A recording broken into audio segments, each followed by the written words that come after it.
apologies. I'm going to be rushing through the grass. Some of the things I'm not going to touch them. We apologize, brothers and sisters. Bear with us, okay? So, Genesis 10, read verse 1 and 2 together. The book of Genesis, chapter 10, verse 1. Come on. Now these are the generations of the sons of Noah. The generations of the sons of Noah. Read. Shem, Ham, and Japheth. Shem, Ham, and Japheth. Go ahead. And unto them were born sons. And unto them were sons born after the flood. Read. The sons of Japheth, Gomer, and Magog, and Madai. And what? And Madai. And who? And Madai. And Madai. So Madai is the one we're focusing on, which is the Medes. So read the last article that I sent. Okay. That second last article that I sent. No, the the second one. Bible study tools. Read that again in Bible study tools. Actually, no. Read that again in the first article I sent. Read that. Okay. Just to make sure that the people understand what we're going over.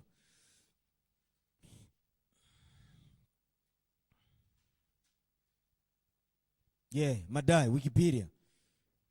Okay, let's go. Reading from Wikipedia, Madai.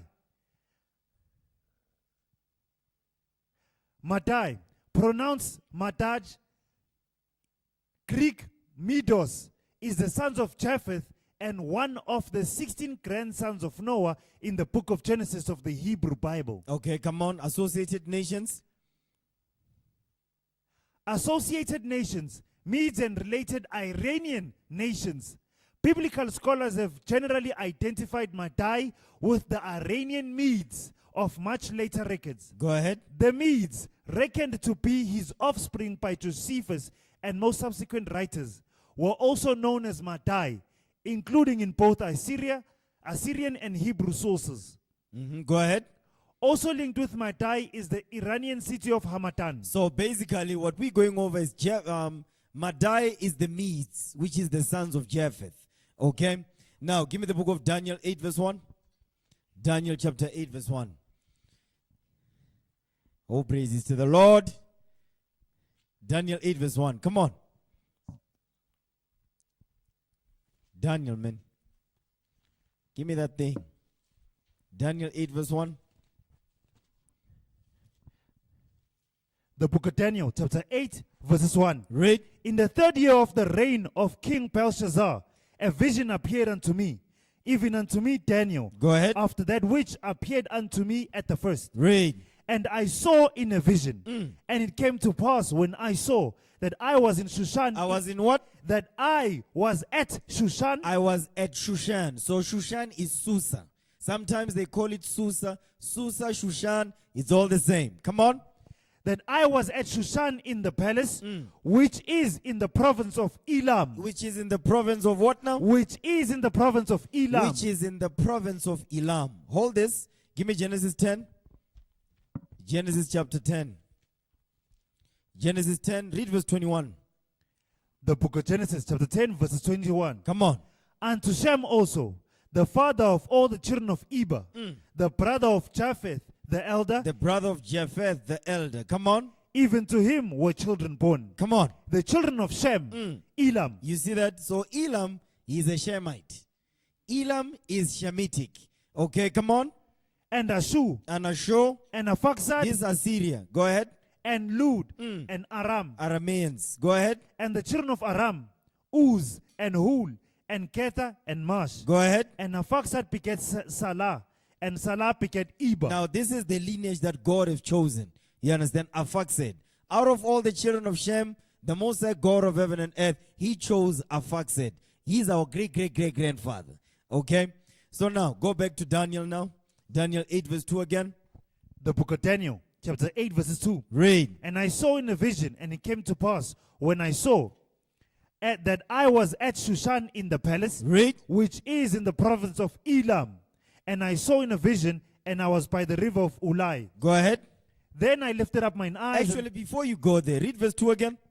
The book of Daniel, chapter 8, verses 2. Read. And I saw in a vision, and it came to pass, when I saw that I was at Shushan in the palace, which is in the province of Elam.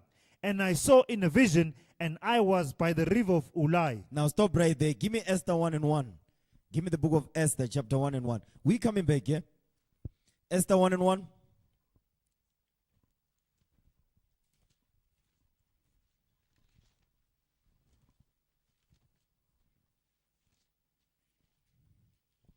Come on. The book of Esther, chapter 1, verse 1. Read. Now it came to pass in the days of Ahasuerus. In the days of Ahasuerus. Come on. This is Ahasuerus which reigned from India. From where? From India, even unto Ethiopia. Go ahead. Over 107 and 20 provinces. Keep reading. Watch this. That in those days, when the king Ahasuerus When the king Ahasuerus, sat on the throne of his kingdom, which was in Shushan, in the palace. which was in Shushan, the palace. So Shushan is Elam. This is Ahasuerus. This is the Persians here. So Elam is the Persians. You understand? And they are Shemitic. Japheth is not Shemitic. You understand? I mean, the Medes, they are not Shemitic. They are Japheric. You understand? Those are the sons of Japheth. But Elam, they are Shemitic. They are the sons of Shem. Okay? Give me Daniel chapter 11 verse 1. The book of Daniel, chapter 11, verse 1. Come on. Also I, in the first year of Darius the Mede. Oh, Darius the what now? Darius the Mede. Darius the Mede. So Darius was a Mede. And Darius the Mede, basically, I want to show you where he come from. Give me Daniel 11 verse 1. Finish that verse. The book of Daniel, chapter 11, verse 1. Come on. Also I, in the first year of Darius the Mede, even I stood to confirm and to strengthen him. Now watch this. Give me Daniel chapter 5 verse 31. No, Daniel 9 and 1. Read that for me. Listen good to this. The book of Daniel, chapter 9, verses 1. Uh-huh. In the first year of Darius, the son of Ahasuerus, of the seed of the Medes. Stop. You hear what they're saying here? Read that again. The book of Daniel, chapter 9, verse 1. In the first year of Darius, the son of Ahasuerus. It says Darius, the son of Ahasuerus, but he's not really the son of Ahasuerus. You understand? He's not the son of Ahasuerus. When we were going over the history of the Persians and Medes, there's a 4-hour class online that we put up. You better go and watch that class. I'm not going over there again, man. You understand? Reader is basically is the uncle. He's not really a Persian. But he's saying the father because what? In terms of endearment. But not necessarily that's his son directly. Okay, come on. The book of Daniel, chapter 9, verse 1. In the first year of Darius, the son of Ahasuerus, of the seed of the Medes. Of the what now? Of the seed of the Medes. So you see, Darius was not a Persian. He says was of the seed of the Medes. So not necessarily an uncle, but there was a distant relative. Some kind of cousin. You understand? I'm not going to go over that. I don't have time. Read. Which was made king over the realm of the Chaldeans. Of the Chaldeans. Because remember, the Medes, they took over Babylon. You understand? And then came the Persians after. The Persians, those are Shemitic. But Darius the Mede, of the seed of the Medes, he's not Shemitic. That's the sons of Japheth, the sons of Madai, the Medes. You understand? Give me Daniel chapter 5 verse 31. The book of Daniel, chapter 5, verses 31. Come on. And Darius the Median took the kingdom. Darius the what now? And Darius the Median. So the Lord keep telling you over and over that Darius is not a Persian, he's a Mede. This Darius, he's not a Persian. I mean, he was not Persian, he was a Mede. He is a descendant of Madai, the sons of Japheth. Okay, come on. The book of Daniel, chapter 5, verse 31. And Darius the Median took the kingdom, being about 62 years old. Okay, all praises to the Most High. Now, what I want to do is this. Go back to Daniel 8 now.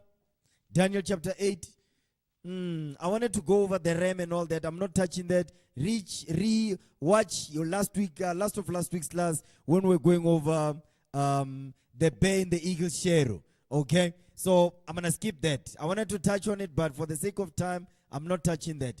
Now, give me the first video that I sent. Okay, there's a video that I sent. Okay, it says, your first post. It says, started the timestamp 1 minute 7 seconds. Okay. 1 minute 7 seconds.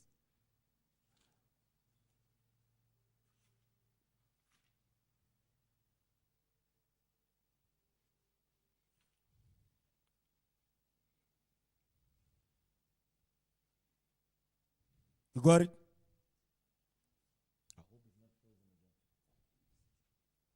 Okay, come on. Okay, in the meantime, while he's looking for that, give me the book of Judith. Judith chapter 2, verse 24.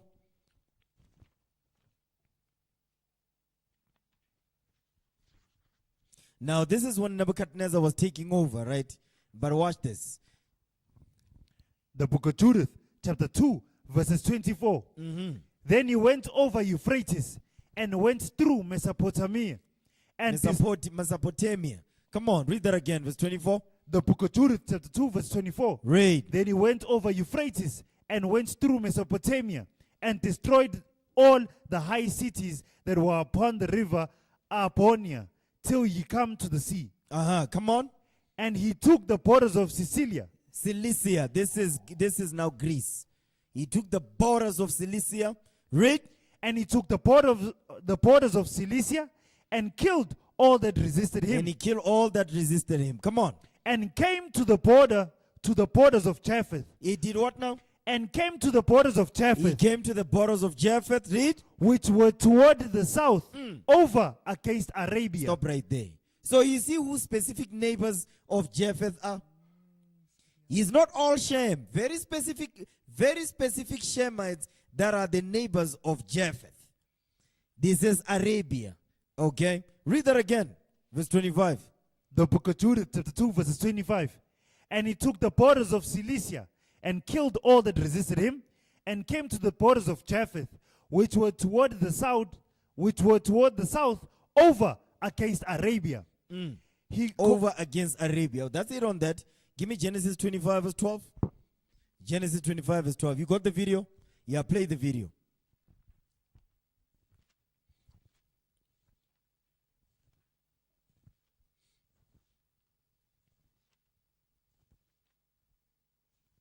Okay, we can hear the sound.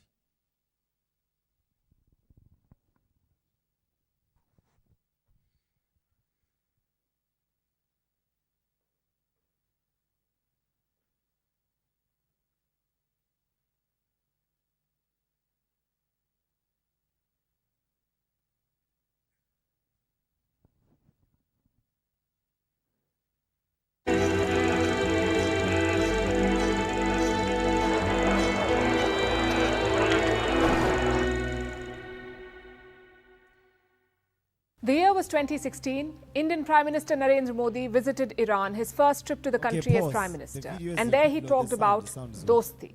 It was an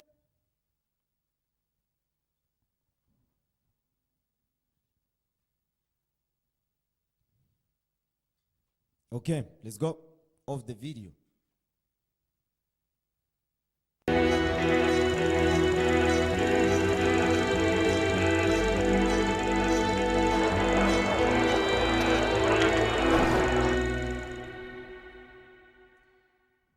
The year was 2016. Indian Prime Minister Narendra Modi visited Iran, his first trip to the country as Prime Minister. And there he talked about dosti.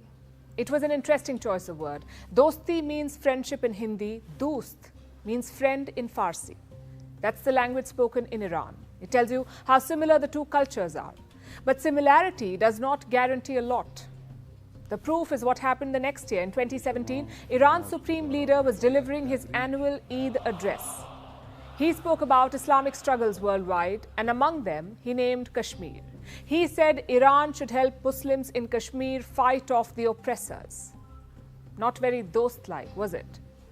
But it sums up the relationship between India and Iran. So much shared history, so much in common, yet one that blows hot and cold. Why is that? Time for a flashback.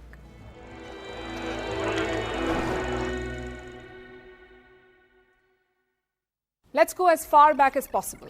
To around 3000 BC, both India and Iran had their own civilizations. They mingled a lot.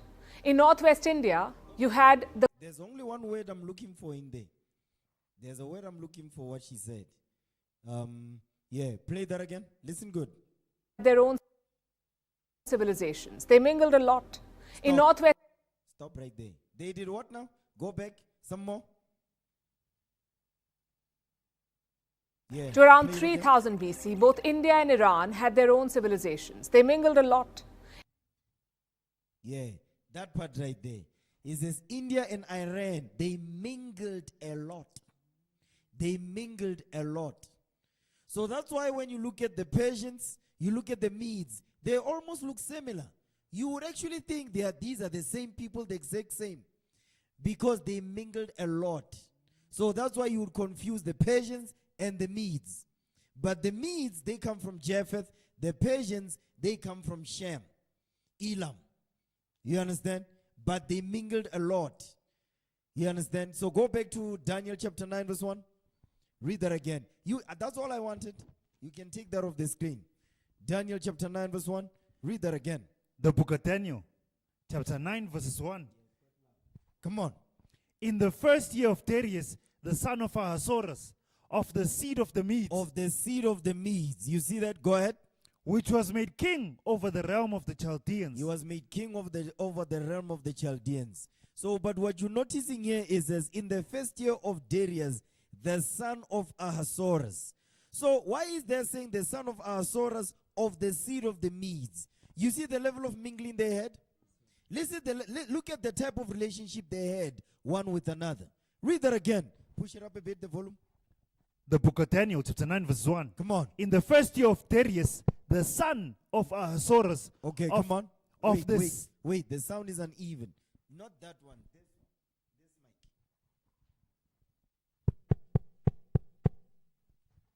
Okay. Okay, come on. Read that again. The book of Daniel, chapter 9, verse 1. So that one is louder.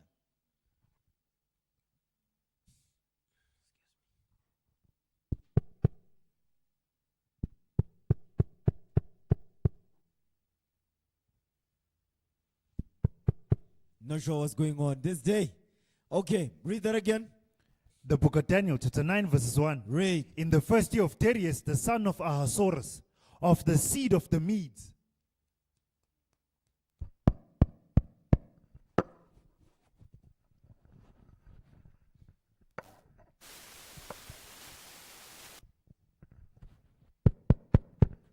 One, two, 1, 2, 1, 2.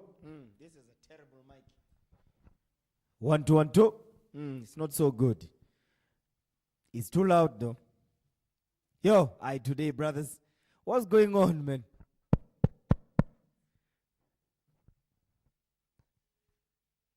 Okay, Daniel 9, verse 1. Brothers and sisters, bear with us. Hey, I'm not sure what's happening, but bear with us. We need to bring this stuff out. Come on.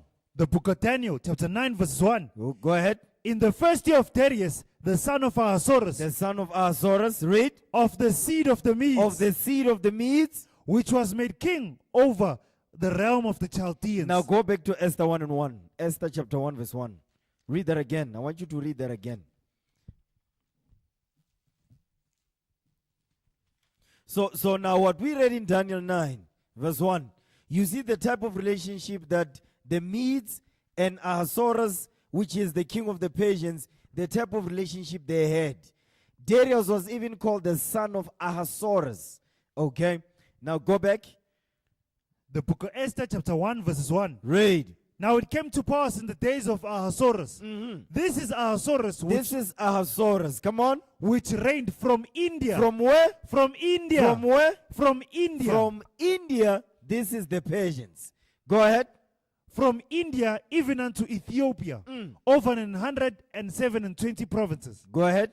That in those days, when the king Ahasuerus sat on the throne of his kingdom, which was in Shushan the palace. Okay, all praises. Now go back to Genesis now 25 verse 12. Genesis 25 verse 12. One thing I want you to also understand is that you've got the Persians, which have a very close relationship with the Medes, which have a very close relationship with Arabia. Very close relationship. The Medes have a very close relationship with the Medes have a very close relationship with Arabia. You understand? And the Medes also have a close relationship with Elam, which is the Persians. That's why they are mingled among themselves. When you look at the history of India, it's very close tied to the history of Arabia. Not only that, when you look at the history of the Medes, it's very close tied to the history of India. You understand? Now read that. Genesis 25 verse 12.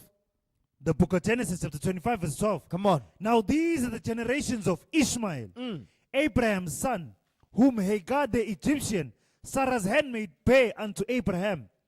And these are the names of the sons of Ishmael, by their names, according to their generations. The firstborn of Ishmael, Nebajoth, and Kedar, and Abdiel, and Mibsam. Okay, that's it. Jump down to verse 17.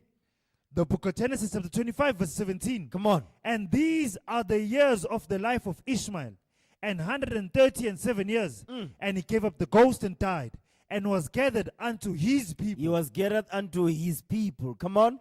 And they dwelt from Havilah. They dwelt from Havilah. Go ahead. And they dwelt from Havilah unto Shu. Unto Shu. This is Assyria. Now this goes, when it says unto Shu, hold this, go back to Genesis 10. Genesis chapter 10. Read verse 21. The book of Genesis. No, 22. Genesis 10 verse 22.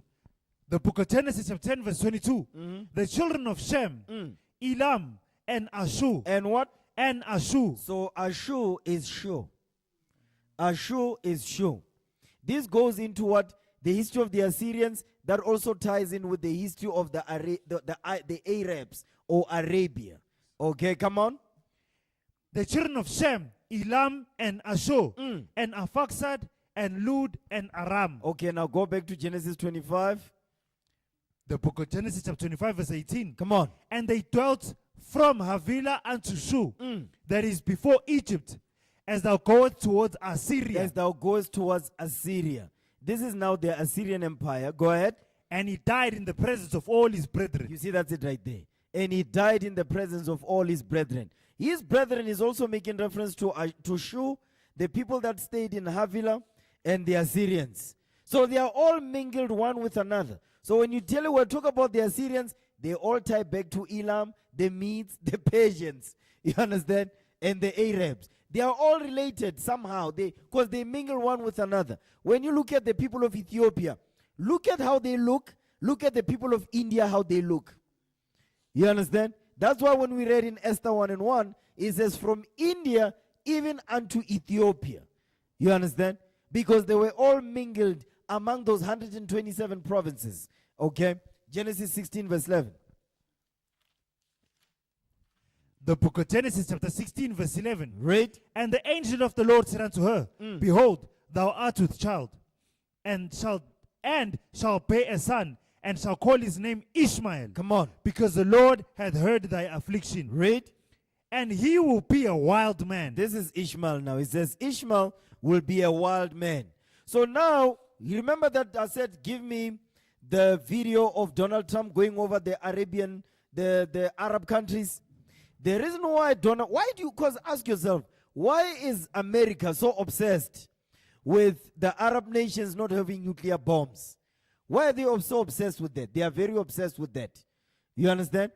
The reason why they are so obsessed, because they know the type of nation Ishmael actually is.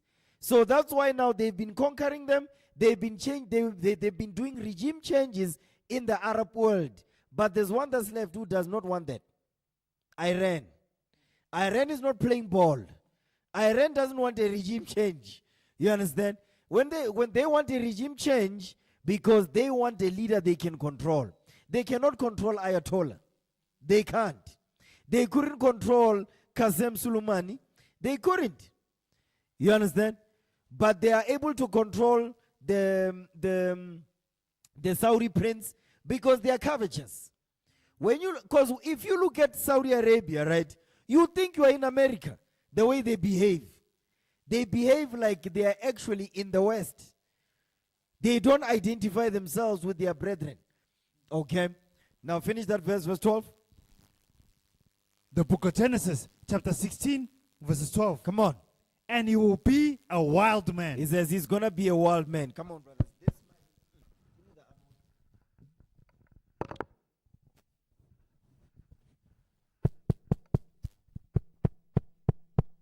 One, two, one, two. Push me up a bit.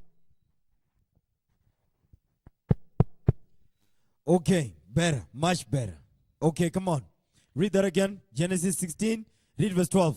The book of Genesis, chapter 16, verse 12. Read. And he will be a wild man. It says Ishmael will be a wild man. Ishmael will be a wild man. And guess what? Esau knows that. Russia knows that. China knows that. The whole of Esau knows that. And Amalek, which is Esau, he knows that. Because Amalek, that's Benjamin Netanyahu. Benjamin Netanyahu is not a Jew. He's an Amalekite. But America knows that, but they're not going to tell you that. You understand? They know what type of man Ishmael is. It's written in the book. That's why they are working so hard to make sure that the Arab world don't have a nuclear bomb. That's why they are keeping Ishmael over there in Saudi Arabia entertained. You understand? Making him feel like a king and all that, protected by America, not having a weapon to defend himself. You understand? Go ahead. And he will be a wild man. He will be a wild man. So wild that they will strap bombs to themselves and blow themselves to kingdom come. Go ahead. His hand will be against every man. He says his hand will be against every man. That's why now Donald Trump is trying to appease them. He's trying to make good relationships with the Arab world. You understand? Because guess what? You know why I say that America, the white man, he knows the nations in the Bible. He knows their fate. He knows his fate also.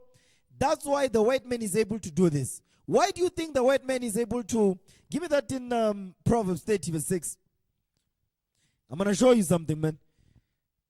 Because you see, Esau, he knows this Bible. But his job on this earth is to deceive. That is his job. You understand?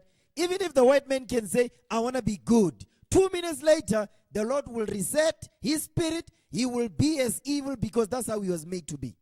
You understand? Give me that in Proverbs 30 verse 6. Listen good to this. The book of Proverbs, chapter 30, verse 6. Start at verse 5. The book of Proverbs, chapter 30, verse 5. Come on.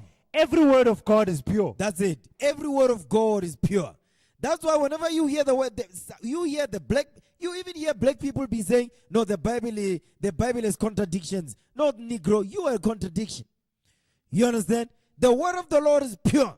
Whenever you hear the Negro saying, no, the Bible is a contradiction, listen, you are a contradiction, not the Bible. The Bible is letting you know this book is pure. There's no contradictions in this Bible. You understand? It means you are contradicted. You understand? Go ahead. And every word of God is pure. Every word of God is pure. Read. He is a shield unto them that put their trust in him. You see that thing? He is a shield unto them that put their trust in him. Next verse. Watch this. Add thou not unto his word. It says, add thou not unto his word. So who's adding to the word of God? The white man. That's why the white man is having Bible translations. Why is he having that for? The Bible says in Wisdom, in Song of Solomon 1:5, it says, I'm black. The white man creates a new Bible, say called the New International Version. He says, I'm dark. So why is he doing that? He is changing very strategic verses because he knows these verses, although you may think they are small, they are very big to the waking up of the 12 tribes of Israel. They are very important to that. That's why he does that. Because he knows. How does he know where to go and change? He is not changing everything in the Bible. He's just changing specific verses, and he's changing the doctrine, and in specific chapters of the Bible, the letters of Paul. He's not doing he's not going over through the whole Bible doing the, He's going over very small, specific chapters, you understand? Specific verses, and in specific books. It's not the entire book because it's going to be too obvious. You understand? Read. Add thou not unto his word. It says, add thou not unto his word, lest he reprove thee. lest he reprove thee. The Lord will correct the white man because the white man adds to this word, and the black man that follows him. Read. Lest he reprove thee, and thou be found a liar. And thou be found a liar. So now go back to Genesis 16 verse 12. Now I'm going to show you this. So in Genesis 16 verse 12, the white man is obsessed with making sure that he has very control. Ezra, hey, stop it. He's making sure that he's got a very tight grip on Ishmael. Are we good, brothers online? He's making sure that he's got a very tight grip on Ishmael and the Arab world. But there's one out of the Arab world who's not complying to this. And that's the Persians. That's the Medes. You understand? Iran is not complying. You understand? Go ahead. The book of Genesis chapter 16 verse 12. Read. And he will be a wild man. Ishmael gonna be a wild man. his hand will be against every man, His hand will be against every man. Come on. and every man's hand against him, Hey, stop it. Go ahead. and every man's hand against him. And every man's hand against him. Read. And he shall dwell in the presence of all his brethren. He shall dwell in the presence of all his brethren. So now you have this. So the white man, you think, don't know this? Of course he knows this. But you see what he's doing? He's dividing the brethren. He knows that Ishmael will dwell in the presence of all his brethren. He's like, okay, but there's one out of Ishmael's brethren who's not complying. Iran is not complying. You understand that? Because I know some of you are getting lost. Give me Judith 2 verse 25. He says he will dwell in the presence of all his brethren. His brethren doesn't necessarily mean or we come from the same father. No. We neighbors, we look alike, we have because remember, I'm going to show you, you're going to play that video of Qasem Soleimani when he was assassinated. There's something very specific I want in there. Now come on. When he says he shall dwell in the presence of all his brethren, I'm going to show you in terms of what? When he says his brethren. Come on. The book of Judith, chapter 2, verses 24. And that pertains to Iran. Watch this. The book of Judith, chapter 2, verse 24. Come on. Then he went over Euphrates and went through Mesopotamia. Mesopotamia. Come on, man. And went through Mesopotamia. Read. And destroyed all the high cities that were upon the river. Aponiah, till he come to the sea. And he took the borders of Cilicia and killed all that resisted him and came to the borders of Japheth. He came to the borders of Japheth. Japheth we know is the Medes, which is the Iran. You understand? Iran, this is Japheth. Go ahead. Which were toward the south, over against Arabia. Over against Arabia. So Japheth is sitting next to Arabia, right? Now watch this. Play that video. I'm going to show you something. I want to show you something with this. When it says, he shall dwell in the presence of all his brethren. How is Japheth a brethren to Arabia? I'm going to show you how. Okay, hold on. Pause. We cannot hear the video.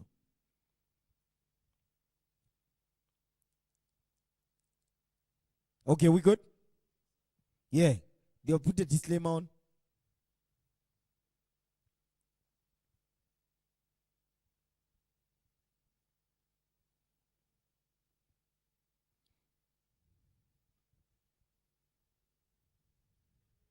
Okay, let's do it. States launched a drone strike near the Baghdad International Airport in Iraq. It killed several Iraqi and Iranian military officials, including Iran's top commander, named Qasem Soleimani. Moments later, Iran's supreme leader declared Soleimani a martyr and threatened severe revenge against the US. Over the next few days, hundreds of thousands of Iranians came out to mourn Soleimani's death.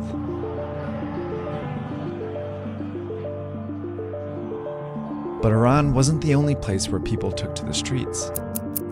There were demonstrations in Iraq, Syria, Lebanon, and Yemen. These are some of the countries where Soleimani commanded a network of powerful militias, which gave him and Iran extraordinary influence across the region. This network made him one of the most important people in Iran. It's also what got him killed. So how did Soleimani expand Iran's influence? And what happens to these militias after his death?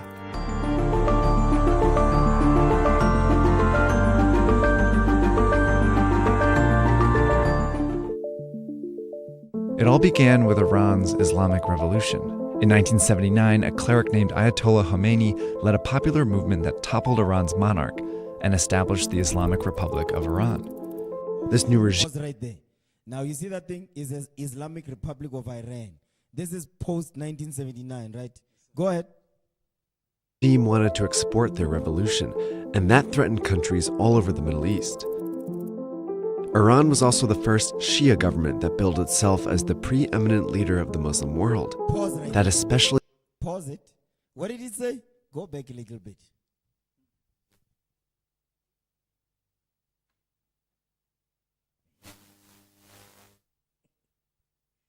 the Islamic Republic of Iran. this new regime wanted to export their revolution, and that threatened countries all over the Middle East. Iran was also the first Shia government that billed itself as the preeminent leader of the Muslim world. Pause that. You see what he say? So, because remember, here they are Shia Muslims. You understand? In Saudi Arabia, they are Sunni Muslims. What's the common denominator? Islam. Islam. Islam. That's why it says he shall dwell in the presence of all his brethren. Because they worship one God, one idol, which is Allah. You understand? Keep going. That especially threatened Iran's Sunni-dominated neighbors. The first one to act was Iraq. In 1980, dictator Saddam Hussein sent his army to invade Iran.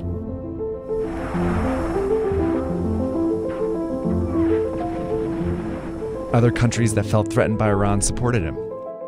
The US sent some weapons to Iran, but mainly supported Iraq throughout the war, hoping to keep Iran's ambitions in check.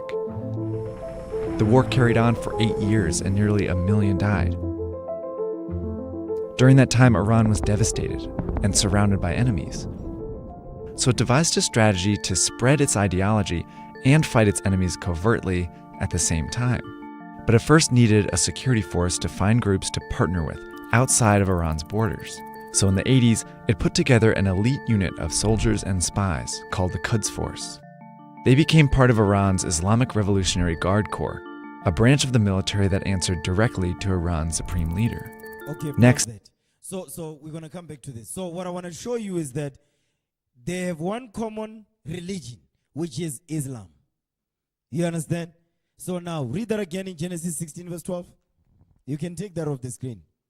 I just wanted to show you that, because some of you brethren were getting lost. Okay, come on. The book of Genesis chapter 16 verse 12. Read. And he will be a wild man. He says he's going to be a wild man. Read. His hand will be against every man. His hand will be against every man. Come on. And every man's hand against him. And he shall dwell in the presence of all his brethren. Not only by blood, but by religion. You understand? Yes, not just by blood, but by religion as well.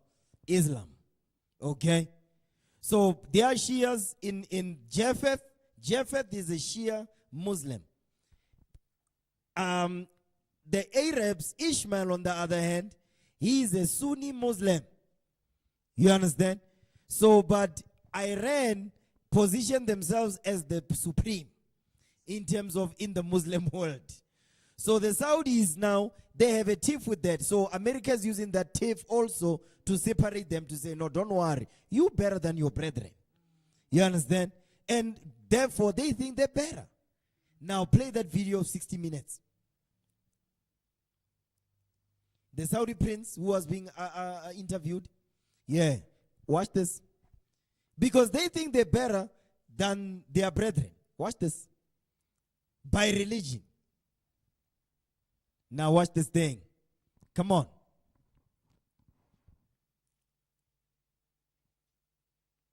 Yep, that's him right there. This is 2018.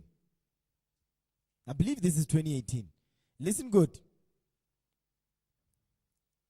Yeah, put the disclaimer on, because this is not our video.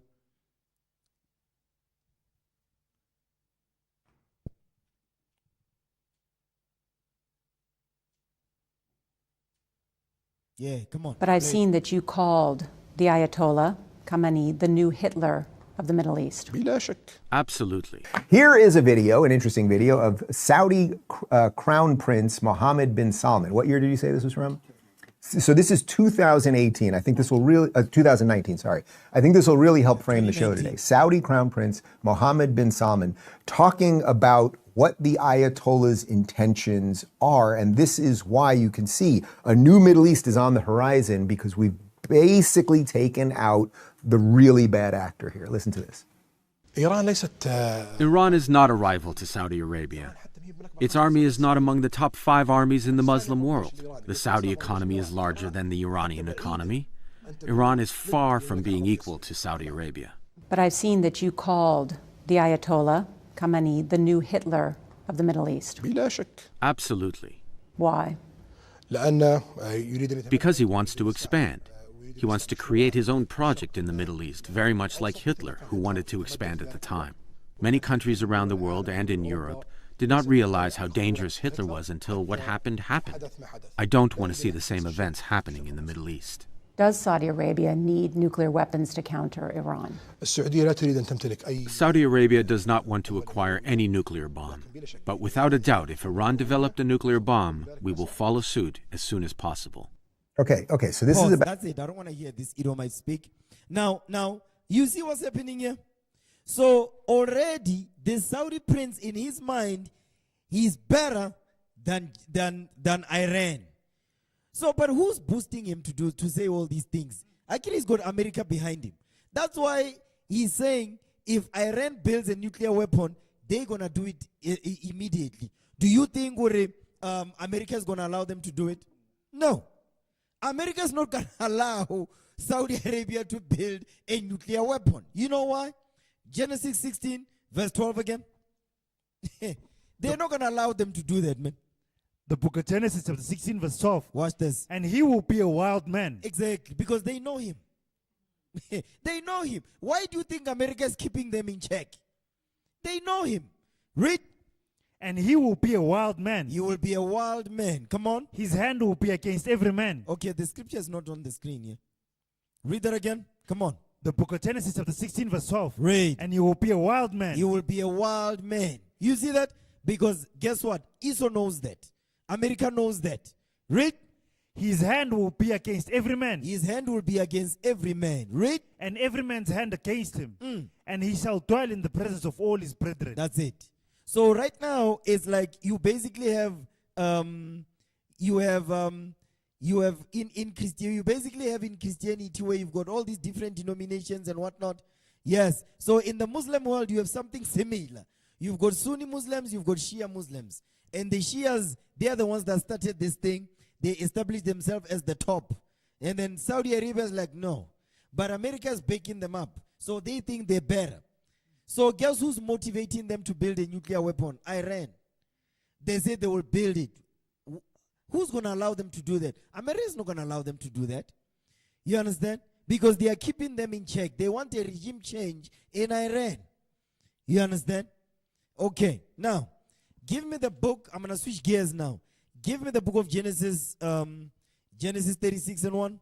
I'm touching on Amalek. Okay? Because you've got Iran. You've got Amalek who bombed Iran, this was it, yesterday? Yesterday they bombed Iran. It was yesterday, day before. The day before they bombed Iran. You understand? And that's not Israel. Those are not the Israelites of the Bible, brothers and sisters. That's Amalek. You understand? These are white people that call themselves Jewish. These are not the Jews of the Bible. Make no mistake about it. They've never been colonized and conquered. They have never been sold on slave ships. You understand? Their children have never been separated from them. Don't tell me about the Holocaust, man. The Holocaust, that was Hitler killing his own people. Because Amalek, Benjamin Netanyahu, he's a white man. So we're not going to be fooled by that, and we're going to prove that right now. Genesis 36 and 1.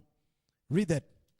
The book of Genesis chapter 36 verses 1. Go ahead. Now these are the generations of Esau. Esau is the biblical name for the so-called white man, who Benjamin Netanyahu is a white man. He's part of this nation. But he has separated himself as though he is not. Okay, come on. Who is Edom? Who is Edom? Read. Esau took his wives of the daughters of Canaan, Adah, the daughter of Elon the Hittite, and Aholibama, the daughter of Anah, the daughter of Zibeon the Hivite. Go ahead. And Bashemeth, Ishmael's daughter, sister of Nebajoth. Now read verse 4. And Adah bare to Esau Eliphaz. Now this is the part we want. So Adah bare to Esau Eliphaz. So Eliphaz is Esau's son. You understand? Eliphaz is Esau's son. Keep that in mind. Go ahead. And Adah bare to Esau Eliphaz, and Bashemath bare Reuel. Now jump down to verse 10. The book of Genesis chapter 36 verses 10. Come on. These are the names of Esau's sons. Eliphaz, the son of Adah, the wife of Esau. Read. Reuel, the son of Bashemath, the wife of Esau. Come on. And the sons of Eliphaz were Teman. Now you see this thing? He says the what now? And the sons of Eliphaz were Teman. Stop. This is Hitler. You see, Teman is the Germans. You get it now? Yes, sir. Teman is the Germans. So who was Hitler killing? Hitler was killing his brethren. Teman. Teman is the biblical name for Germany. You understand? The wisest of all the white men on this earth is the Germans. Teman. Read. And the sons of Eliphaz were Teman, Teman. Omar, Zepho, and Katam, and Kenaz. Watch this. And Timnah was concubine to Eliphaz. So Timnah was a woman who was a concubine to Eliphaz. Esau's what? Esau's son. You see that thing? So Timnah was a lesser wife to Eliphaz, Esau's son. Okay, go ahead. And she bare to Eliphaz Amalek. Stop right there. So now you've got Timnah who gave birth to Amalek. You understand? She bare to Eliphaz a son called Amalek. Amalek is a bastard son. Amalek is not the son of the main wife. You understand that? So Amalek is a bastard son. Go ahead. These were the sons of Adah, Esau's wives. Go ahead. And these are the sons of Reuel, Nahath, and Zerah. No. Finish that verse 12. Yes, sir. The book of Genesis, chapter 36, verse 12. Come on. And Timnah was concubine to Eliphaz, Esau's son. Read. And she bare to Eliphaz Amalek. These were the sons of Adah, Esau's wife. You see that thing? Now watch this. Give me Zechariah 9 and 6. Now Eliphaz is the father of Amalek. Okay, the grandson of Esau, who's Amalek. Now Amalek is a bastard son. You understand? So Amalek will dwell in Israel today. You understand? And the original people of the land would be scattered among all nations on earth. We would not be in our homeland. So Amalek will find, if Amalek basically is an opportunist, because he knew the people will not be there, he read our history. He knows that the people will not remember who they are. We will become an astonishment, a byword among all nations. We won't remember our identity, our history, our nation, and where we come from. They're like, don't worry. We're going to take that name. We're going to call ourselves Jewish. And you see, the Mosai made them do that. Because they could have easily said, we are Israelites. But no. They said, we are Israelis. To show you these are not the real people of the book. You understand? Israelis, Jewish, not Jews, not Israelites, Israelis, Jewish. You understand? Read that. Zechariah 9 and 6. The book of Zechariah, chapter 9, verse 6. Come on. And a bastard. And a what? And a bastard. Read. Shall dwell in Ashdod. A bastard will dwell in Ashdod. Come on. And I will cut off the pride of the Philistines. This is the Palestinians now. Now we want to know about, you see this verse right here? Goes over a class that we went over called God's enemies. Amalek and Palestina. We go into a deep dive about this thing. So you want to know more? Watch that class. It's online. Now, you see what we're reading here when it says a bastard shall dwell in Ashdod. Ashdod is modern day Tel Aviv. It's one of the largest cities in Jerusalem. You understand? And that's where there's a Tel Aviv gay parade. So basically, they say Tel Aviv is the liberal part of Jerusalem today. Liberal, meaning one. That's why they have the Tel Aviv gay parade and all of that. So basically, Tel Aviv is little America. You understand? Okay.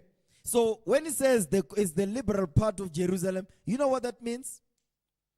Remember, you've got Republicans, you've got Democrats. The Republicans are the conservatives, the Democrats are the liberals. So Tel Aviv is like the Democrats. And then the other part of Jerusalem is the Republicans, which is who Donald Trump, which is where Benjamin Netanyahu resides. He resides on the conservative side of Jerusalem, so that makes him a Republican. You get? Yes, that's it. It's not a coincidence. No. Okay, now give me Deuteronomy chapter 23 verse 2. Deuteronomy 23 verse 2. The book of Deuteronomy, chapter 23 verse 2. Read. A bastard. A what? A bastard. A what now? A bastard. This is Amalek. A bastard. Not just Amalek, but Palestine as well. Remember, Pella, Ishmael is a bastard son. Yes, sir. Yeah, Ishmael is a bastard. You understand? So you've got two bastards in Jerusalem right now fighting over a land that don't belong to them. Go ahead. A bastard shall not enter into the congregation of the Lord. Exactly. You see that thing? A bastard shall not enter into the congregation of the Lord. Letting you know that alone, it tells you that Amalek is not a part of this. Oh, praise. You understand? Read. Even to his 10th generation Even to his 10th generation, he will never. Go ahead.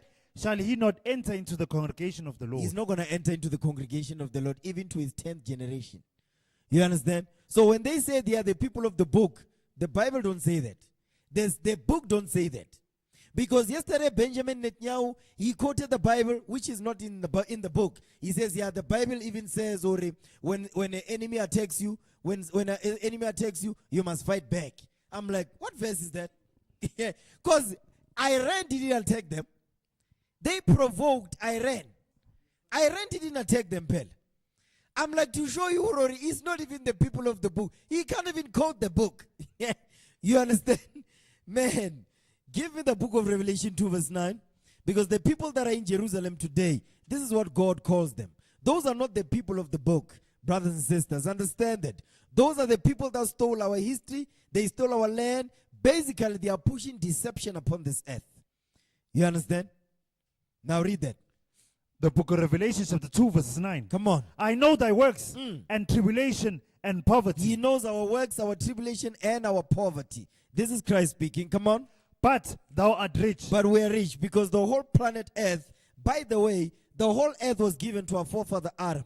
Understand that. So the earth belongs to us. The other nations are just renting on this earth until they are disposed of, until they are no longer necessary. You understand? The nations are here on earth in this now because they are necessary for our therapy. How are we going to get therapy if the nations are gone? No. Before the Most High can wipe the nations out of this earth and leave the people as the people that's supposed to be here, we must get our therapy. We want therapy. I don't want to sit on somebody's couch. No. Okay? Come on. And I know the blasphemy of them which say they are Jews. The lies of them that say they are Jews. Because who's saying they are Jews upon this earth? And everybody knows it.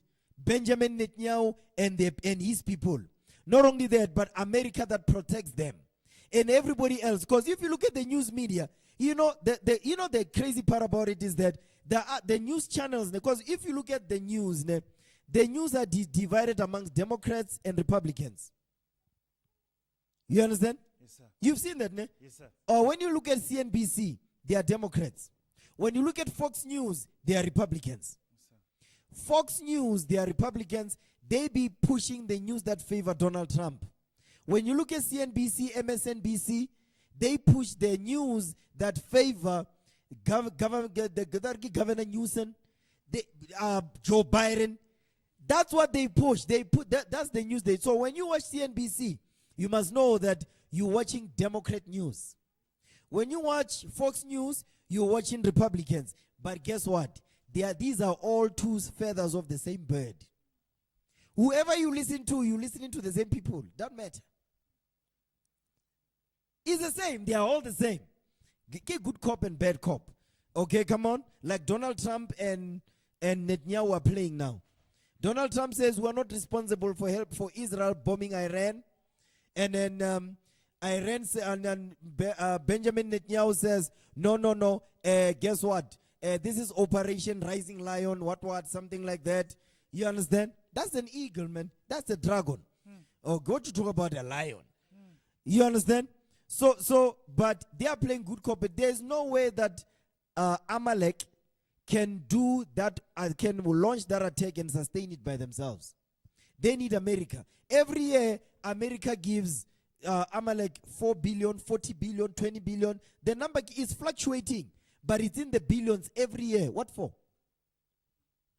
Because American troops are in Israel today.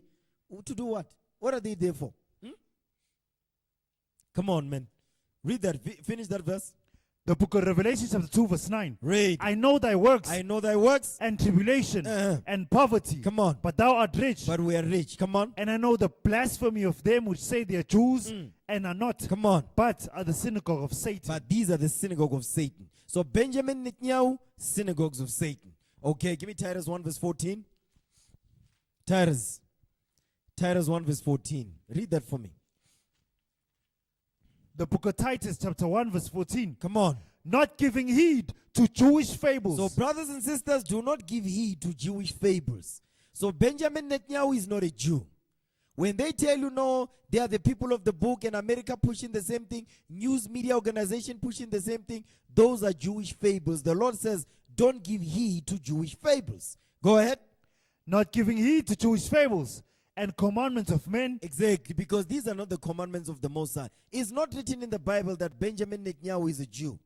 But it's written in the Bible that Benjamin Netanyahu is an Amalekite. You understand? Go ahead. Not giving heed to Jewish fables and commandments of men that turn from the truth. Exactly. So the people that believe that, they know that's not the truth. So that's why they don't listen to us when we teach in the Spirit of the Lord, because they say we teach hate, so that they turn our people away from listening to what we teach. You understand? Give me that in Zechariah chapter 12 verse 3. Zechariah 12 verse 3. You've got Amalek and Palestine in Jerusalem today, and guess what? There's conflict, non-ending conflict in that land. There's a reason for that. Okay? Zechariah 12 verse 3. The book of Zechariah chapter 12 verse 3. Come on. And in that day will I make Jerusalem a burdensome stone for all people. Exactly. Everybody that says one day Jerusalem, that's their land, not talk about us, because we're in captivity. There's people in Jerusalem today saying that's their land. They belong in that land. They must share it. You understand? Guess what? The Lord says he's going to make Jerusalem a burdensome stone. Okay, go ahead. And in that day will I make Jerusalem a burdensome stone for all people. All that burden themselves with it shall be cut in pieces. That's it. The Lord says he's going to destroy them. That's why you see, 1 minute, Iran gets bombed. 2 minutes, Amalek gets bombed. Amalek was bombed not so long ago by Hamas again. And they said Iran was behind it. Today, Iran gets bombed. America's behind it. Russia gets bombed. The EU is behind it. The EU gets bombed. Russia gets bombed by Ukraine. Ukraine, they don't have that firepower. Ukraine been traveling, Zelensky, he's been traveling all over asking for help. How did he plan this out by himself? You understand? Because they are making it seem like Ukraine is capable of doing that. When you look at Ukraine on a map, it's like a piece of stone. It's this smaller than a thing. You look at the Russian Federation, it's huge. When you look at Ukraine, it's this smaller than a piece. That smaller than a piece is capable of destroying Russia. Impossible. Because they had help. You understand? The EU is behind them. Now Germany is like, we don't like what's going on. Russia is too powerful. Because there was I don't remember the video, whereby was it Germany? Where they were saying the way Russia is building weaponry, it says the amount of weaponry that the EU is taking to build in a year, Russia is building them in 4 months. You understand? So obviously that will make the EU afraid and wondering, if we are helping Ukraine, Russia is got more firepower than us. And the relationship between America and the EU is very strange right now because of what Donald Trump is doing. Donald Trump is not smart. He's an idiot. You understand? He's a dumbass. You know, there's this brother, Ronald Martin. Whenever he speaks, like, this dumbass. It doesn't matter what every time when he opens his mouth about Donald Trump, and I'm like, I'm watching him too much. The hell is this? Come on, man. Give me that. Finish that verse in verse 3. The book of Zechariah chapter 12 verse 3. And in that day will I make Jerusalem a burdensome stone for all people. All that burden themselves with it shall be cut in pieces. Go ahead. Though all the people of the earth be gathered together against it. Exactly. Because he says, though all the people be gathered together against it. Now think about it. who is gathered together against the 12 tribes of Israel, the whole earth. Everybody on earth is gathered together against us. But is everybody gathered together against Amalek? Read that verse again. I want you to pay attention, man. There's some subtleties that we're reading here. Some of you didn't pick it up. Read that verse again. The book of Zechariah chapter 12 verse 3. Come on. And in that day will I make Jerusalem a burdensome stone for all people. Mm-hmm. All that burden themselves with it shall be cut in pieces. Exactly. Go ahead. Though all the people of Now, the earth. that's first part of the verse is talk about Jerusalem itself. Or the nations that burden themselves with Jerusalem, the land of Jerusalem, the Lord says is going to destroy them. But now, you've got the next part of the verse. Keep reading. Though all the people of the earth Though all the people of the earth, come on, be gathered together against it. So, right now, is all the people of the earth gathered together against the people that say they are Jews and they are not, but they are the synagogue of Satan? Is everybody against Benjamin Netanyahu? No. Letting you know, that's not the Jew of the Bible. The whole earth is not gathered together against Amalek. But the whole earth is gathered together against the 12 tribes of Israel. Understand that. Okay? That's the difference. Now, give me 2 Ezra 15:28. Now, I want you to line up those videos now. Start with the Sulaimanis one. And then when the top nuclear scientist was assassinated. And then the embassy of Iran in Syria that was bombed. And top commanders were put to death because of it. Then we're going to watch the latest ones that are happening now. 2 Ezra 15 verse 28. Second book of Ezra chapter 15 verse 28. Come on. Behold, an horrible vision. Read. And the appearance thereof from the east. And the appearance thereof from the east. This is the UAE. The United Arab Emirates. Okay. Go ahead. Where the nations of the dragons of Arabia shall come out with many chariots. Stop. That's why I said that. Verse 29 is giving you the answer. Read verse 28 again. The second book of Ezra, chapter 15, verse 28. Read. Behold, an horrible vision. An horrible vision. Come on. And the appearance thereof from the east. Read. Where the nations of the dragons of Arabia. That's why there's a colon there. You see the colon there? Verse 30 now. Verse 29. Verses 29. Go ahead. Where the nations of the dragons of Arabia. When the nations of the dragons of Arabia, come on, shall come out with many chariots. they will come out with many chariots. That means war machines. So they do have weaponry. They just don't have nuclear bombs. Because America is making sure that they don't. But they will. Because remember, Esau's arrogancy is what's going to destroy him. Go ahead. Esau's pride, the white man's pride is what's going to destroy him. Okay, come on. And the multitude of them shall be carried as the wind upon earth. Go ahead. They which hear them may fear. That all they which hear them may fear and tremble. That all they which hear them may fear and tremble. Why would they be trembling? Because it says the dragons of the nations of Arabia. That means the Arab world came together and they are working together and they are on one accord. Remember during the time when Byron was the president? Saudi Arabia, what did they do?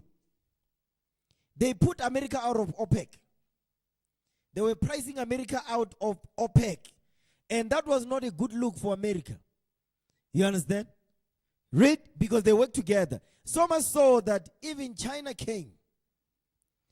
Because when there was dispute between Saudi Arabia and Iran, China came and said, listen, come and work together. We will mediate between Saudi Arabia and Iran. Now, because Donald Trump has taken over, none of that is going on. Because Donald Trump is trying to appease them. Because they know this. Go ahead. Also, the Carmanians. Also the what now? Also the Carmanians. These are the Medes. So now you notice, Ori, you've got the Arabs and Japheth or the Medes. They're always sitting next to each other. You understand? Verse 29, verse 28 and 29, these are Sunni Muslims. Verse 30, these is Shia Muslims. You understand? Read. Also the Kamenians, The Kamenians, come on. raging in wrath. Stop right there. Get the definition of Kamenia, Kamonia. Kamenia, Kamonia. Let's see who those are. Also the Kamenians. You see this verse right here, the last class that we had, we pause and say, let's pause right here. The things have not happened yet. So guess what? We're moving down the verses now. Things be going on. Come on, man. The definition of Kamonians. Kamonia, Kamenia. Yeah. I didn't send that link, but just look it up.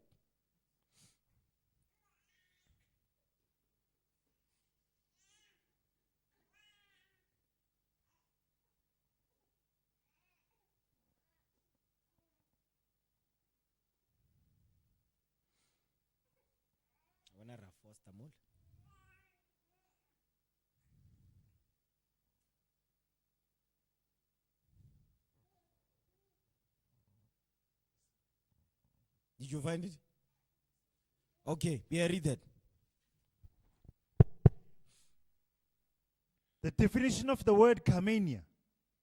Noun, a province of the ancient Persian Empire on the Gulf of Oman. Is that the one?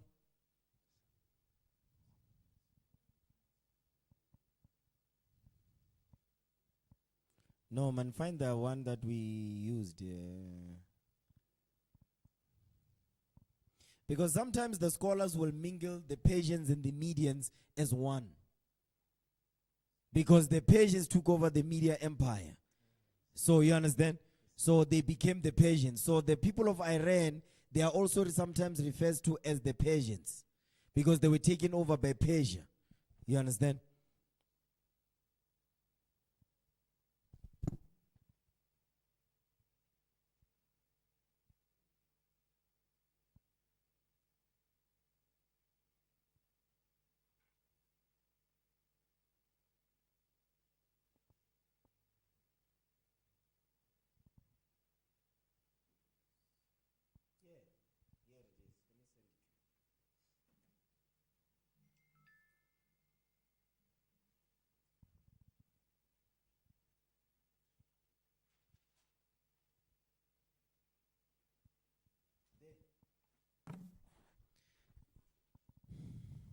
Okay, come on. Let's move.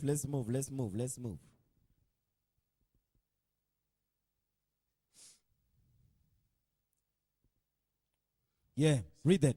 Wikipedia. Reading from Wikipedia. Kamenia. Kamenia is a historical region that approximately corresponds to the current province of Keman, Iran. What now? To the current province of Keman, Iran. You see that? It says, is the region that approximately corresponds to the current province of Keman, Iran. Go ahead. And was a province of many Iranic empires, such as Medes. Stop right there. The Medes, Japheth. Now keep reading. Next one. Such as Achaemenid Medes. and what? Achaemenid. Achaemenid, these are Persians. When it says what? Achaemenid, this is the Persians. Okay, go ahead. Achaemenid. Seleucid. Parthians, that's Persians. You read about it in the book of Acts. When it says Parthians and Medes, that's Persians and Medes. In Acts 2. Parthians, that's Persians. Medes, the Medes. Go ahead, or Madai. Come on. Parthian and Sasanian Sasanian Empire, meaning Susa or Shushan. Okay, go ahead. The region bordered Persia proper and the Persian Gulf in the west. Makan, the Makan Sea in the southeast. Parthan in the north. Parthia, in the north, also known as what? I can't see that. Abashan. Yes, sir. Okay, an area to the northeast. That's it. So what I wanted to show you is that the Kamenians, these are Iran. This is Iran. So that's why sometimes, because remember the Persians took over the Medes, sometimes when they talk about the Kamenians, you hear not so Persians. But because they mingle themselves together among themselves. Just like Ethiopians, just like the Arabians. So when you look at East Indians, Ethiopians, Persians, you understand? Iranians or the Medes, they all look the same. You can't differentiate them, but they can differentiate themselves. You understand? They know who they are. Okay? Now, go back to 2 Ezra 15. Read verse 30 again. Second book of Ezra, chapter 15, verse 30. Read. Also the Canaanians, raging in wrath, Raging in wrath. shall go forth as the wild boars of the wood. It says, they shall go forth as the wild boars of the wood. A boar is a pig. A wild pig. When it says a wild boar. But this is a metaphor. Give me that in Psalms chapter 80, verse 13. This is when the Lord came against us. He used the Egyptians against us. Okay? Psalms chapter 80. Yeah, give me the book of Psalms. Psalms chapter 80, verse 8. The book of Psalms, chapter 80, verse 8. Come on. There was brought a vine out of Egypt, Thou hast brought a vine out of Egypt. that was cast out the heathen and planted it. You see that? So that vine that was taken out of Egypt is talking about the 12 tribes of Israel when we got delivered. You understand?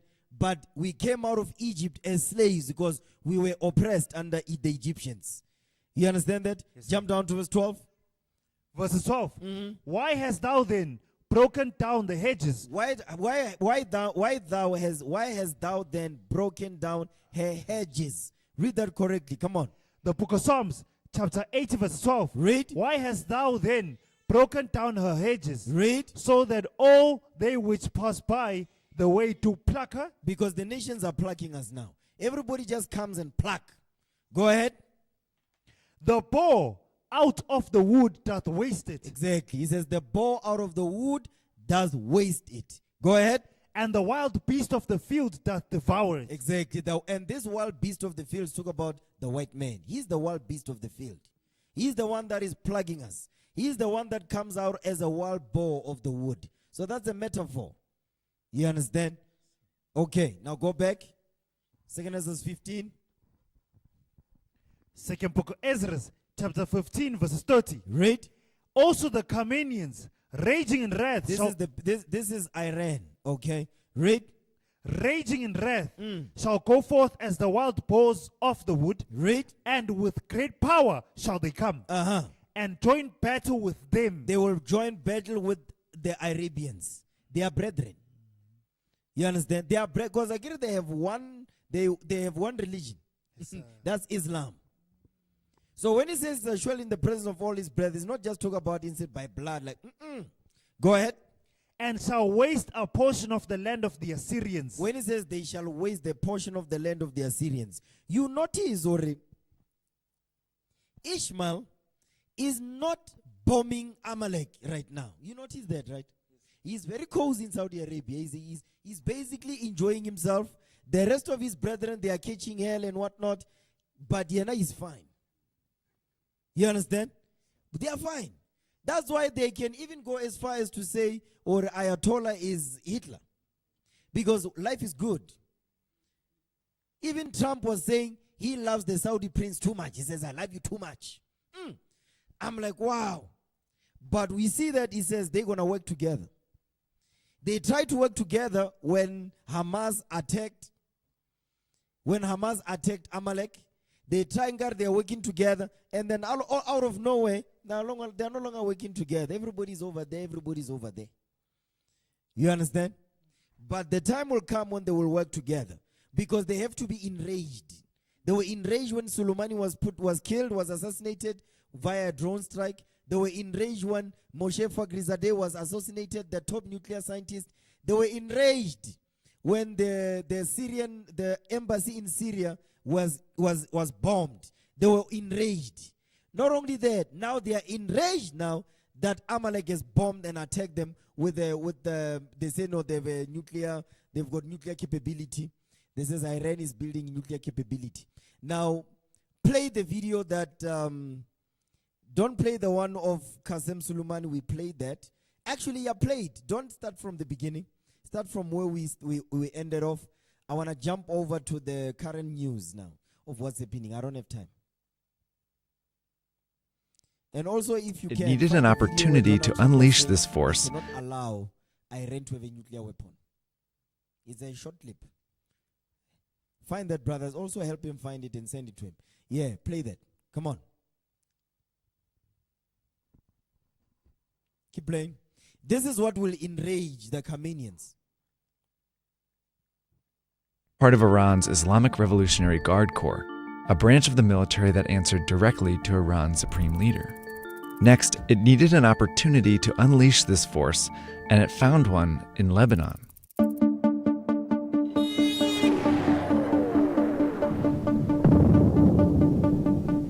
In the 1970s, a civil war was raging in Lebanon. The US had sent troops as peacekeepers, but violence was spilling over into Israel. So in 1982, Israel invaded Lebanon. Several Lebanese militias fought back. Some of these militias were led by Shia clerics who had ideological ties to Iran. So Iran sent forces, millions of dollars, and tons of weapons to back their fight. They eventually merged into one powerful Shia militia called Hezbollah.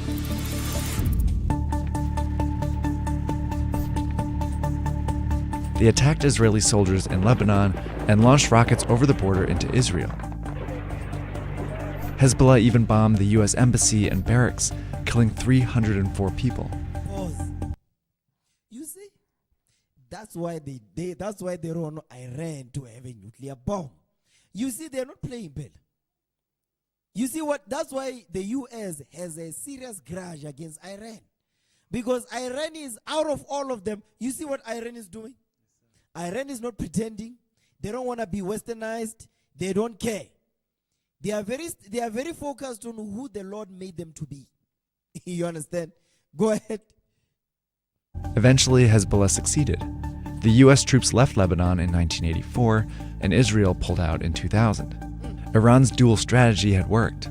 It turned Hezbollah into a reliable proxy that could fight Israel and even the US on its behalf, without inciting conflict on its own borders. Iran had also found an effective way to export its ideology to Lebanon. So Iran's Quds Force started supporting proxy militias in Palestine and Iraq. As it built the foundation for a network, a charismatic soldier worked his way up the ranks. In 1998, Qasem Soleimani took command of the Quds Force, and within a few years, he had an opportunity to firmly establish Iran's influence in Iraq.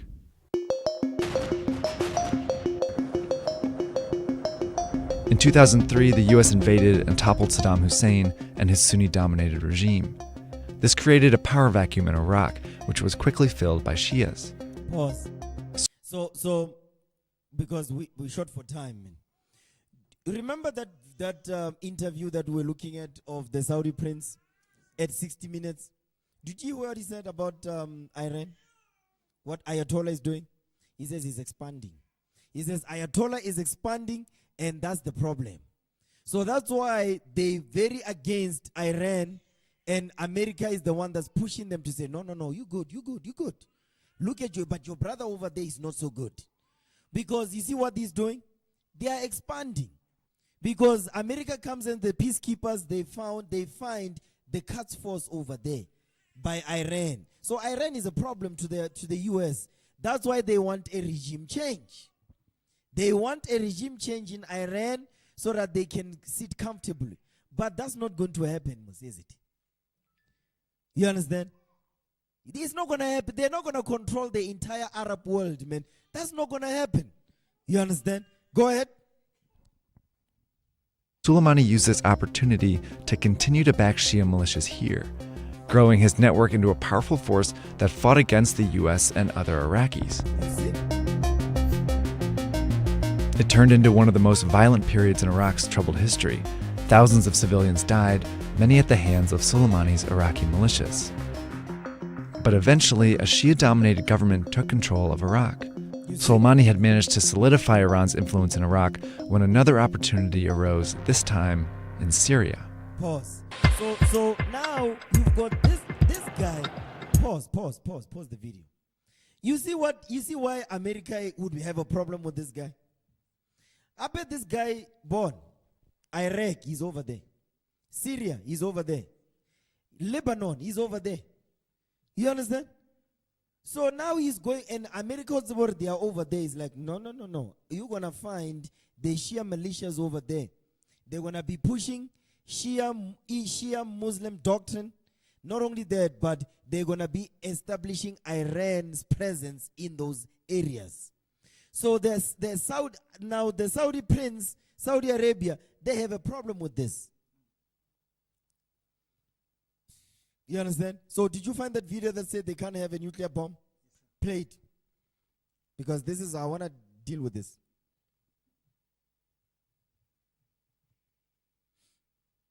Yeah, that's it. Yeah. Boris Johnson to be the prime minister.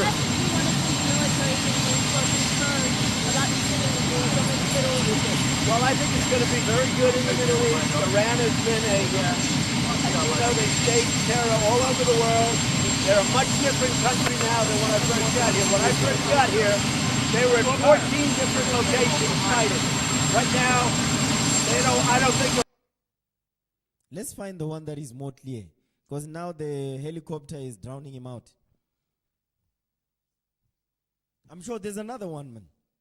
When they say, no, Iran cannot have a nuclear bomb or nuclear weapon. While he's looking for that, give me the book of Jeremiah 51. It's a bit loud. Just take it down a bit, just a bit. Jeremiah 51. The thing is, as we're having network issues and all of that, I won't be able to cover these things. But I wanna touch this though. This I do want to touch. Jeremiah 51 verse 1. The book of Jeremiah, chapter 51, verse 1. Come on. Thus saith the Lord, behold, I will raise up against Babylon. He says they will raise up against Babylon. Babylon, this is not the Babylon of Nebuchadnezzar. Jeremiah is prophesying. This is Babylon the Great, also known as the United States of America. You understand? Or United Snakes of America. You understand? Read that again, verse 1. The book of Jeremiah, chapter 51, verse 1. Read. Thus saith the Lord, behold, I will raise up against Babylon and against them that dwell in the midst of them that rise up against me a destroying wind. So the Lord says he's going to raise up a destroying wind against Babylon. The destroying wind is talking about what? He's talking about a country that is going to destroy Babylon. They're going to be using nuclear bombs and missiles to destroy. Destroying wind is a power. You understand? It's an empire on earth. Okay, read.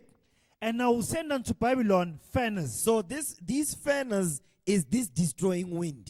Read. That shall fan her and shall empty her land. They shall empty her land. Come on. For in the day of trouble they shall be against her round about. Go ahead. Against him that bendeth, let the archer bend his bow. He said, let the archer bend his bow. Go ahead. And against him that lifted himself up in his brigandine. In his brigandine. Spare ye not her young men, destroy ye utterly all her hosts. He says, destroy ye utterly all her hosts. Because America is a military. And America is a powerful military. But America by itself will not defeat the whole earth. You understand? Okay. Now jump down to verse, let me see. Yeah, jump down to verse 11. The book of Jeremiah, chapter 51, verse 11. Come on. Make bright the arrows. It says, make bright the arrows. Gather the shields. The Lord had raised up the spirits of the kings of the Medes. Stop right there. It says, the Lord had raised up the spirits of the kings of the Medes. Who are the kings of the Medes? Iran. Iran is the kings of the Medes. The Lord says, I'm going to stir the spirits of the kings of the Medes. You understand? Japheth. You understand? Go ahead. For his device is against Babylon. Because it says his device is against Babylon. So how is the Medes gonna be able to bomb America? How are they gonna do it? They're not gonna do it with smaller missiles. No. They need something that is gonna empty America's land. What type of weapon is capable of doing that? We read it in verse 1, Musne. He says, verse 2. We read verse 2 again. The book of Jeremiah, chapter 51, verse 2. Come on. And will send unto Babylon fanners. He says, I will send unto Babylon fanners. Come on. They shall fan her. They shall fan her. Come on. And empty her land. That's it. And a regular missile will not do this. A regular missile will not empty Babylon the Great. It will take a nuclear blast to empty America. And America is not going to be alone. Guess what? The EU is going to be responsible also for this. But guess what? The Lord is saying the kings of the Medes, they're gonna be responsible also for fanning American emptying her land. So that means they will have the nuclear capability to do that. Go ahead. For in the day of trouble, they shall be against her round about. That's it. Read verse 11 again. The book of Jeremiah, chapter 51, verse 11. Come on. Make bright the arrows, gather the shields. The Lord had raised up the spirit of the kings of the Medes. The Lord has raised up the spirit of the kings of the Medes. For his device is against Babylon. For because his device, his plan, his destruction is against Babylon. Come on. To destroy To it. destroy it. Read. Because it is the vengeance of the Lord. You see this? The Lord is also going to use the Medes to destroy America. So they will have the type of capability that will be able to do what we read in verse 2. Read. The vengeance of his temple. The vengeance of his temple. Now jump down. Give me Isaiah 13 verse 17. Isaiah chapter 13 verse 17. Read verse 1. Then we're going to jump. Come on. The book of Isaiah, chapter 13, verse 1. Come on. The burden of Babylon, The burden of Babylon. Come on. which Isaiah the son of Amoz did see. The burden of Babylon. Read.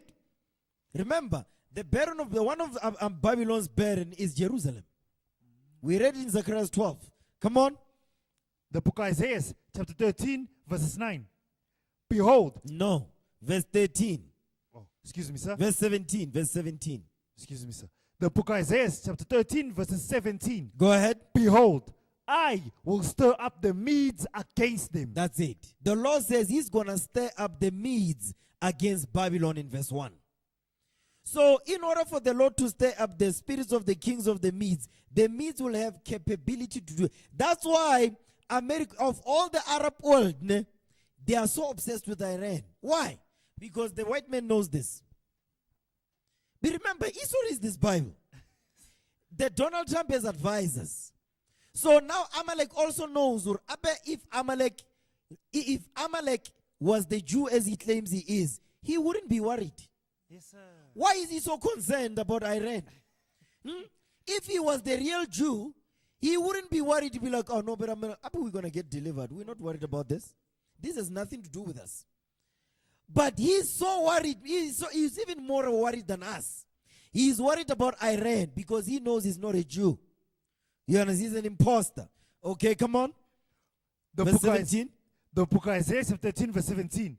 Behold, I will stir up the Medes against them, which shall not regard silver. They're not going to, you see, that's why, you notice, or you know when he says they're not going to regard silver? Here's another one.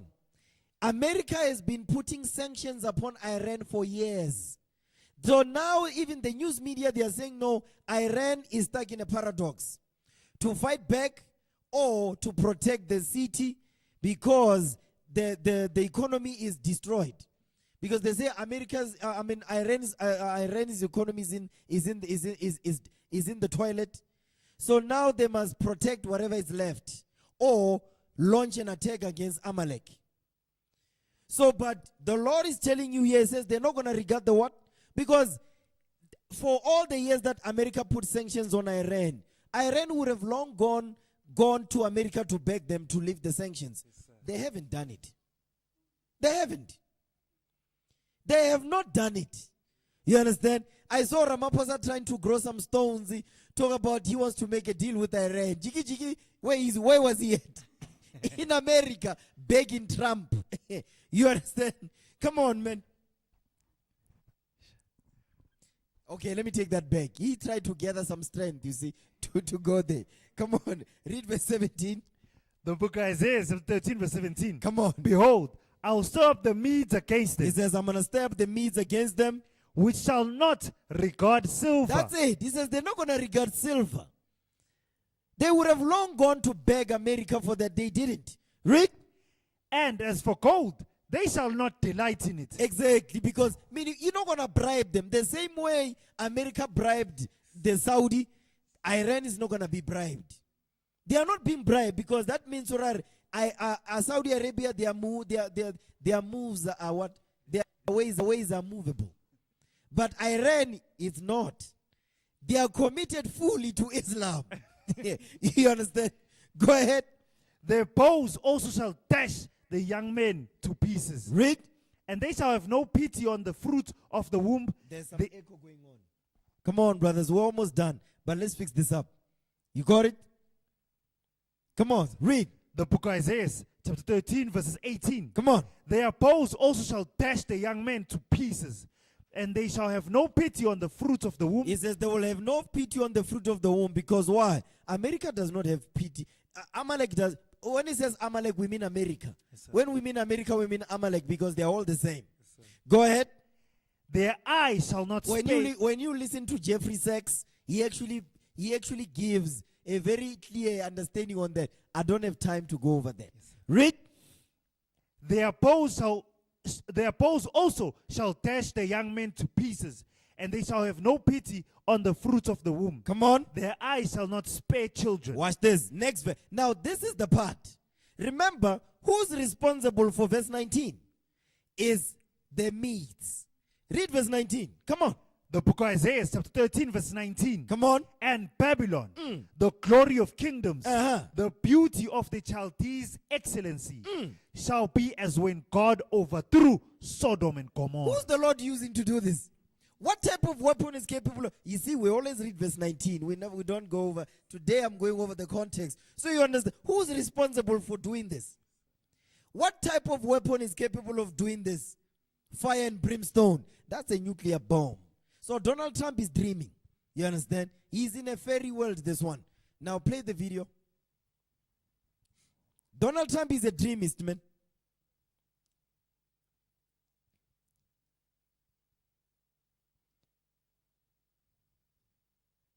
Come on, brothers.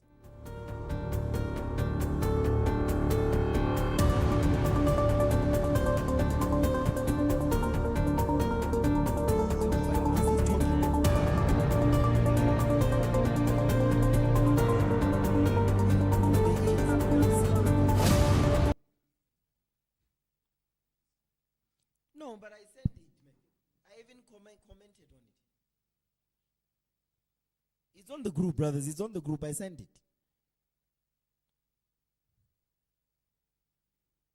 Come on, brothers. I think I even put it on 2 Ezra 5, right?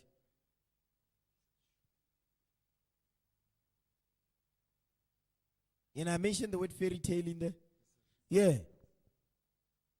I know there's a place where he's saying that.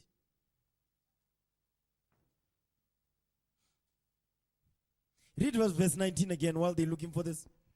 The book of Isaiah, chapter 13, verse 19. Come on. And Babylon, the glory of kingdoms, Read. the beauty of the Chaldees' excellency, shall be as when God overthrew Sodom and Gomorrah. He says it shall be as when God overthrew Sodom and Gomorrah. So the Lord is going to stir up the kings of the spirits of the kings of the Medes, and this is what they will do to Babylon the Great. That means the Medes will have nuclear capability to do this. You understand? So whatever America says, whatever the Europe says, Iran will have a nuclear bomb and it will be capable to do this. You understand? So now, give me that in Jeremiah 51. Jeremiah 51:45. There's a video that I sent. It's from Redacted.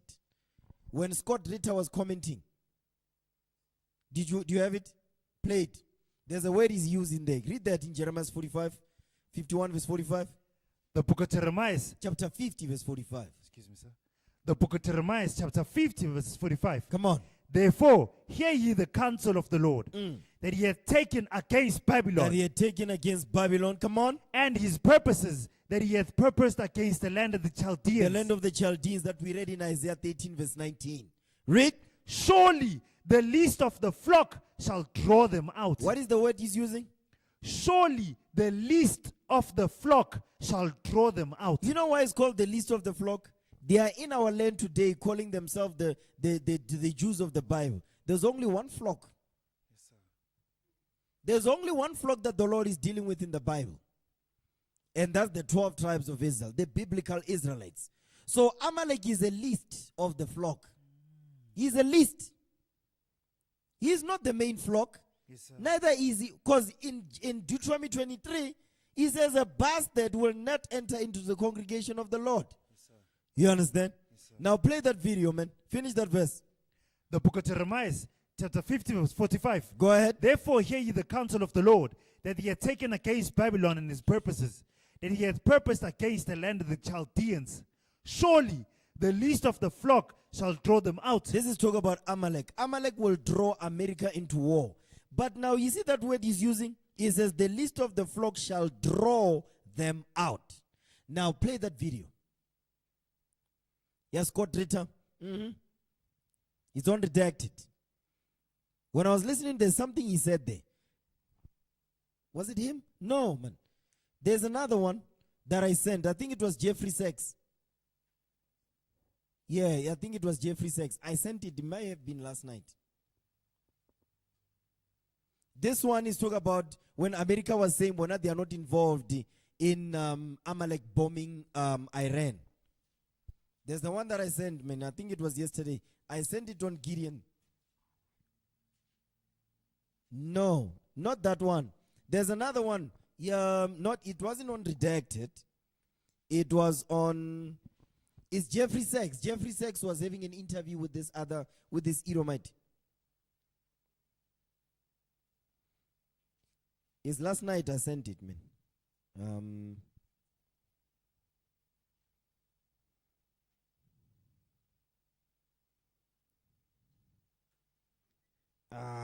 If we can't find that thing.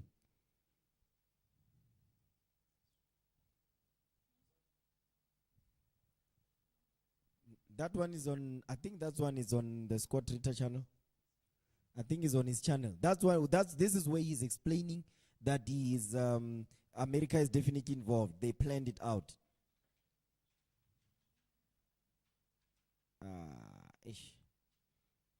Yeah, you were saying, you find something?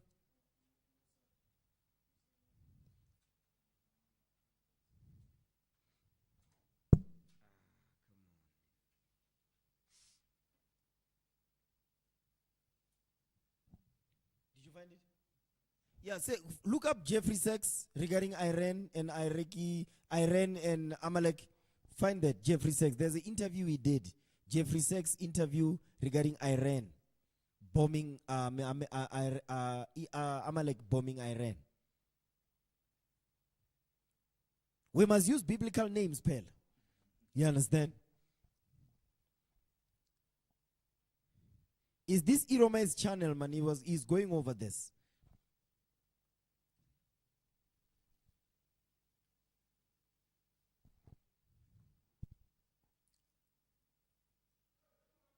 Okay, I know. We're not going to find it. We're out of time. Man. Look at the time. 24. Okay, read that again. Verse 45. We're going to close this. There's things I wanted to touch on, man. There's no time. We are late. Brothers and sisters, we apologize. I just wanted to touch on some of the things, but I won't be able to touch everything. Okay? Yeah, read that again. Jeremiah 50, verse 45. The book of Jeremiah, chapter 50, verse 45. Read. Therefore hear ye the counsel of the Lord, that he had taken against Babylon and his purposes, that he had purposed against the land of the Chaldeans. Surely the least of the flock shall draw them out. Go ahead. Surely he shall make their habitation desolate with them. With them. Okay. Did you find it? This video that we are playing, which one is this one? Yeah, he played, it's fine. Where he says America was involved, because Donald Trump is claiming that no, they had nothing to do with it, but yet they were telling U.S. personnel to go out to leave Baghdad. They were telling U.S. personnel the day before to leave, a week earlier even, to leave Baghdad because there was going to be they say no, for safety. What for? But he said, no, we have nothing to do with this. Come on. Yeah, play that. Quickly. I believe that Israel and the United States coordinated very closely on this attack. This attack was a surprise attack. The Iranians were lulled into a false sense of complacency by the American insistence on, focusing on a sixth round of negotiations that was scheduled to take place on Sunday. And Israel was working with the United States on that narrative, saying that if there wasn't a deal reached Sunday, then Israel would be considering an attack. This was very closely coordinated. in order to give Israel the opportunity for maximum surprise to achieve maximum damage. While America may not have sent resources or assets to participate in this attack was closely coordinated with the United States, done with the knowledge of the United States, done with the support of the United States. This, by any definition of the word, was a joint U.S.-Israeli attack on Iran. This was not a legitimate negotiation. The Iranians, I believe, did everything possible to make these negotiations work, but the Trump administration set unrealistic expectations. And as I said, this attack was closely coordinated, from the Secretary of State to the Secretary of Defense to, everybody in between. We were knowledgeable of this attack. We knew exactly what was going to happen. And in order for this attack to succeed, Iran needed to be lulled into a false sense of complacency. This attack was initiated with a decapitation strike that found many of the Iranian leaders in their homes. Had Iran been on high alert, these leaders would have been in a bunker. These leaders would have been, deployed. Because the United States conspired with Israel to create the notion that, the point of decision would come after Sunday, after the sixth round of negotiations, I believe the Iranians were lulled into a false sense of complacency. This could not have happened without American complicity. That's it. That's it on that. So the point is that America was definitely involved in the bombing of Iran. And the reason why Trump is so pushing for Iran not to have a nuclear bomb, we just read it. It's written in the book. It's in plain black and white why America is pushing for Iran, because it's like they say Amalek has the right to defend himself. Amalek is talking about Benjamin Netanyahu, because those are not the Jews of the Bible. We call them Amalek because that's what the Bible calls them. The least of the flock, the bastards. So they say, no, Amalek has a right to defend themselves. So Iran does not have a right to defend themselves? Think about it, man.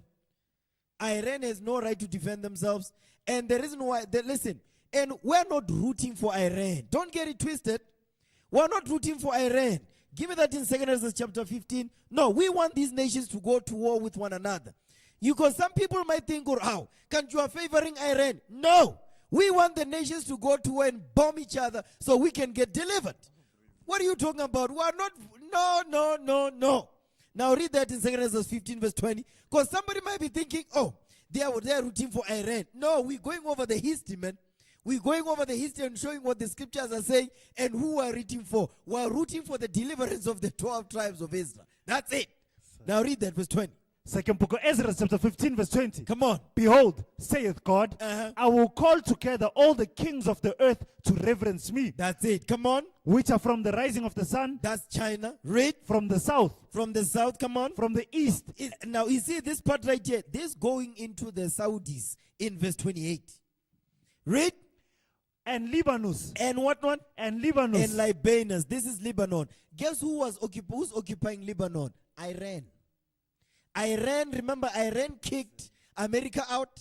It kicked Israel out because of the Quds force. Remember, Iran sent money over there and weapons to defend, to kick Israel, to kick Amalek out, and to kick America out. You understand? So when it says Libanus, Iran is over there in there. You understand? Go ahead. To turn themselves one against another. That's what we want. We're not rooting for the Saudis. We're not rooting for Iran either.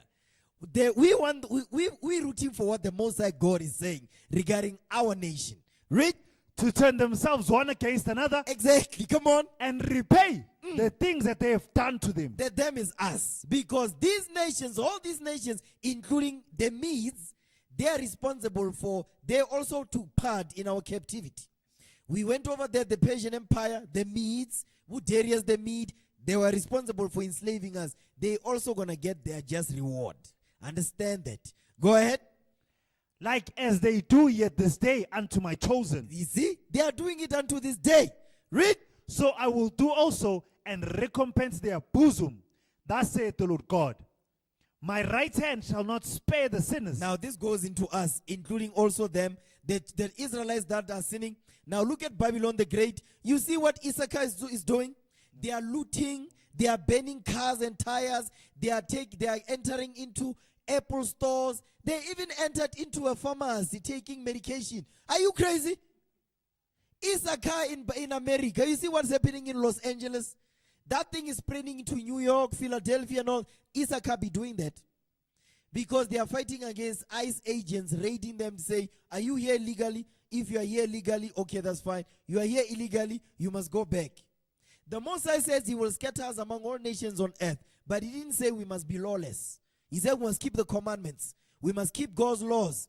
Just because the white men came here and took our land, we're not going to take guns and start shooting people. We're going to keep God's commandment because we know we don't have the firepower to defend ourselves like that. But we have the Lord of heaven and earth to defend us when we keep God's commandments. Okay, come on. My right hand shall not spare the sinners, and my sword shall not cease over them that shed innocent blood upon the earth. That's it. That's the nations that we read in verse 20 and 28 down. So we're not, because don't get it, we're not rooting for the Medes. We're going over their history because it's written in our book. That's why we're going over it. Don't get it twisted. We want them to fall. Understand that, man? You understand? We want them to fall because we want to get delivered.